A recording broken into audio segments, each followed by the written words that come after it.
மாமல்லபுரத்தில் மே 11ஆம் தேதி நடைபெறும் சித்திரை முழுநிலவு மாநாட்டில் திரளானோர் பங்கேற்பது என திருப்பத்தூர் மாவட்ட பாமக மற்றும் வன்னியர் சங்க பொதுக்குழுவில் தீர்மானம் நிறைவேற்றப்பட்டுள்ளது. திருப்பத்தூர் மாவட்டம் ஜோலார்பேட்டையை அடுத்த கோடியூர் பகுதியில் உள்ள தனியார் திருமண மண்டபத்தில் திருப்பத்தூர் மாவட்ட பாட்டாளி மக்கள் கட்சி மற்றும் வன்னியர் சங்கத்தின் பொதுக்குழு கூட்டம் நடைபெற்றது.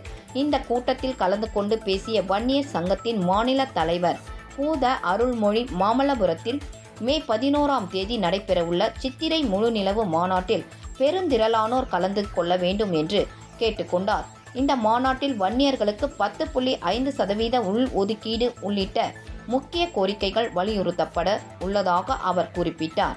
இக்கூட்டத்தில் மகளிர் அணி மாநில தலைவர் நிர்மலா ராசா உள்பட முக்கிய நிர்வாகிகள் கலந்து கொண்டனர்.